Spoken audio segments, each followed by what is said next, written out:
हम बात करें ऑडिटोरियम में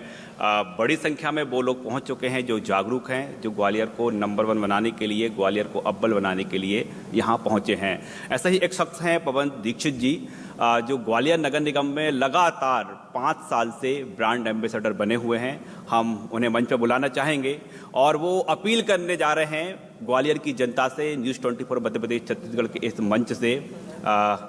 ग्वालियर की जनता से कि अब लगातार वो 5 साल से ब्रांड एम्बेसडर हैं और इस बार ग्वालियर को नंबर 1 बनाने के लिए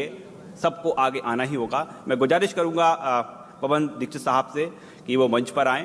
और ग्वालियर की जनता को अपना सबसे अहम संबोधन दें। वो अपील करें कि ग्वालियर को नंबर 1 बनाने के लिए हमको और क्या क्या उपाय करना होगा, लोग कैसे घर से बाहर निकलें,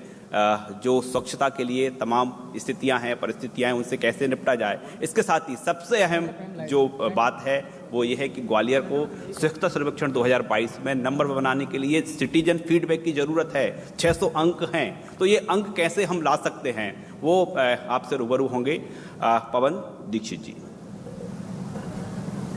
सबसे पहले धन्यवाद मुझे अवसर देने के लिए।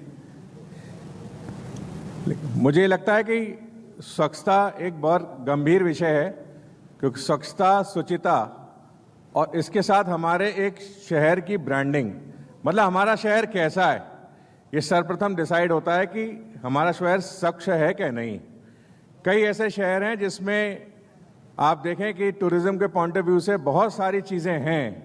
लेकिन जब कोई नागरिक या विदेशी नागरिक वहाँ पर घूमने की दृष्टि से डिसाइड करता है तो पहले वो ये सोचता है कि वो शहर साफ है कि नहीं। तो मुझे लगता है कि हमारे माननीय प्रधानमंत्री जी की ये मुहिम स्वच्छता को लेके, स्वच्छता और शुचिता से ज़्यादा ये टूरिज्म पे केंद्रित है। क्या अगर हमारे देश का जो इतना आप्लावित है, इतनी सारी भिन्नताएं हैं, हमारे पास आर्कियोलॉजिकल इतनी सारी चीज़ दिखाने के लिए, हमारा इतिहास, हमारी संस्कृति, उसके बावजूद हमारा टूरिज्म बहुत ज़्यादा नहीं है, तो मुझे उसका कनेक्शन सीधा सीधा दिखता है कि कहीं ना कहीं हम हमारी पॉपुलेशन के कारण या जो भी हमारा पिछला एक जीने का तरीका रहा हो, स्वच्छता को हमने कहीं ना कहीं उतना महत्व नहीं दिया। 2015 से ये जो मुहिम लगातार चल रही है और 2016-17 के अंदर, मैं 17 में ब्रांड एम्बेसडर ग्वालियर नगर निगम की ओर से बनाया गया था, तब से ये लगातार मुहिम जिस तरह मैं देख रहा हूँ, बहुत फ्रैंकली कहूँ तो शुरुआती वर्ष में एक मुझे निराशा का भाव मेरे अंदर आया था कि क्या ये सचमुच अपना बहुत सारा इसमें श्रम करने लायक ये चीज़ है या नहीं, क्या इससे कुछ रिजल्ट निकले हैं या नहीं। पर जैसे मैंने कहा कि बहुत सारी युवा यहाँ जो बैठे हुए हैं, धीरे धीरे करके ऐसे लोग जुड़ते गए, तो मुझे विश्वास होता गया कि कहीं ये बहुत अच्छा विषय है और अगर देर से ही सही, जिस दिन जनता इससे जुड़ेगी और जो उसके परिणाम आएंगे और जब यहाँ आने शुरू होंगे, तो एक ऐसा वक्त जरूर आएगा जब लोग एक मुहिम की तरह इसमें बनेगी। अभी मैं जिक्र नीचे कर रहा था कि किसी चीज़ को 99 तक की मेहनत होती है, जब वो 100 पे पहुंच जाता है, जब उसका परिणाम सब देखते हैं तो सब एक ही शब्द कहते हैं, वाह। और उसके बाद फिर वो कसीदे पढ़े जाते हैं कि ये यात्रा कैसी रही। यात्रा आसान नहीं है, यात्रा मुश्किल है, पर मैं देख रहा हूँ कि ग्वालियर बदल रहा है, परिवर्तन आ रहा है। आप जैसे चैनल्स के माध्यम से अन्य जो लोग प्रयास कर रहे हैं, मीडिया के और भी लोग हैं जो इस तरह का प्रयास कर रहे हैं, तो मुझे लगता है कहीं ना कहीं ये परिवर्तन की जो अलग है, लोगों के मानस तक तो पहुंच रही है। अब उनका जो मानस से जो एक्शन की दूरी है, जैसे एक बहुत अहम, सबसे महत्वपूर्ण है कि कचरा को पृथक करना गीले सूखे में। वैसे तो कैटेगरी 5 है,